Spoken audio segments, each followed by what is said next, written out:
From far and wide, Oilers fans, this is Dolynny TV. This is Dolynny TV, and guys, a big welcome back to another edition of Edmonton Oilers discussion after a couple of days off. I mean, not for our Oilers, although, I mean, you make of it what you will last night. I ain't even getting started. I will put it this way. A true fan would stomach anything at any point. However, I have towed the line so long this season. I have invested so much that when you're falling asleep, absolutely fighting yourself to try and stay in it, try and stay awake, try and stay positive for that game. You know what? It was 2-0. I tuned out. Just gonna be honest. Just gonna absolutely be honest. I didn't like the effort. Didn't like anything about last night up until I tuned out, and that showed up in the scoreboard the rest of the way home. Simple as that. One thing that really got me going, though, the past couple of days, guys, I meant to talk about this the day before the game yesterday, but this is where we sit as Oilers fans. Okay, you want to come at me, and we're going to you've said it a million times, a lot of you have, and I'm not blaming you. I understand where you're coming from. 3 years, $4.5 million. Okay? Yeah, okay, sure. Yeah, that's an ugly number, an ugly contract for Mikko Koskinen, the way he's played the past couple of games, the way he's had games go throughout this season. Thing is, guys, here, okay, let's sit here and do the math, right? As soon as he signed the contract, what is the first reaction the Oilers fans have?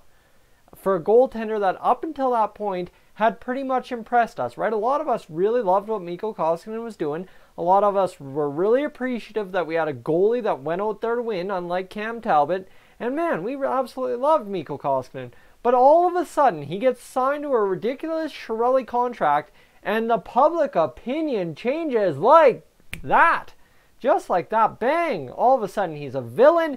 He can't do anything right. He's bad. Why'd we do this? It was stupid. My God, we're doomed. Like, the sky fell as soon as Mikko Koskinen was signed to a contract. All of a sudden, the conversation switched to, oh, he looked really good tonight, to, man, why'd we do that? That's so awful. How could we do that? How could we be so stupid? And yes, I understand that. I get $4.5 million for a goaltender entering only what would be his second full year in the NHL after only having, 26 some games when he signed the contract. I understand the outrage, yes. But here in itself is the Oilers fan mentality that has gotten us absolutely nowhere in the past 12, 13 years. Now, I don't mean to come down on you guys. I don't mean to come down on myself, because I'm going to say it. I do it myself. Look at Lucic. What am I doing 90% of the year? So let's not kid ourselves that I think I'm above that, or I think that I'm above anybody. I know I'm not. Okay, I absolutely 100% understand that I am all over the map just as much as the Oilers fans I claim to say need to calm down. Okay, fair. You caught me, arrest me, whatever, all good. But what I'm saying here, with that long-winded intro, is essentially we need to calm down, hold ourselves accountable, and relax. Because, okay, yeah, sure, we were in the playoff hunt until all of a sudden this past little bit hit and Mikko Koskinen can't make a glove save. Yeah, okay, but let's actually be realistic. Outside of me and you guys in the comments towing the line that, oh, there's still a chance. You ever go on Twitter? You ever go on your own Facebook? You ever go on Instagram and read the comments that the Oilers get night in, night out on their social media posts? The playoffs were out of the question in October. Simple as that. When we went to fire Todd McClellan, the playoffs were gone. We were just fine and dandy being a failure of a team as a majority fan base from the beginning of the year. And I mean, you know what? There was a lot of hope for this team. Yes, guys didn't step up and stuff, but who was to say that was going to happen in October? Did anyone expect Jesse Puljujärvi to completely crap the bed for another year? No, everybody expected to step forward. Did anyone expect Kailer Yamamoto to just lose himself for the first half of the season before resurrecting in the AHL and starting to get into a man's game? No, he was a guy that we expected to do something. Ty Rattie, did we all expect him to do okay out of the gate, get injured, and then not be able to do anything? No. Did we expect him to see absolutely no playing time under Ken Hitchcock for the first 10 games? No. So we can sit here and we can just complain to ourselves and sit here and say it's all Mikko Koskinen's fault. It's all this guy's fault. And that's the larger discussion, is we need to sit here and remember this is a collective issue. However, we also need to step back from the edge on certain guys, because here's the thing. We've got Mikko Koskinen for the next 3 years. That's the issue, right?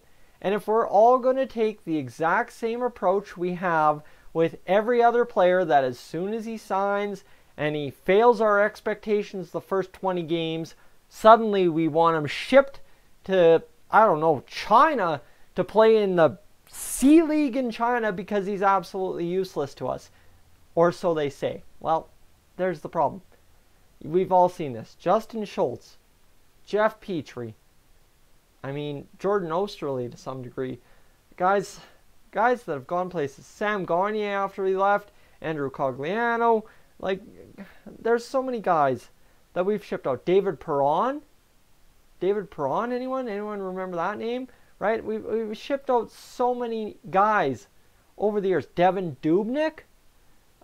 Seriously, guys we've shipped out and absolutely crapped on because they can't do anything. Look at Cam Talbot. He's going ahead in Philadelphia again. But it's a major conversation to have with yourself and with others.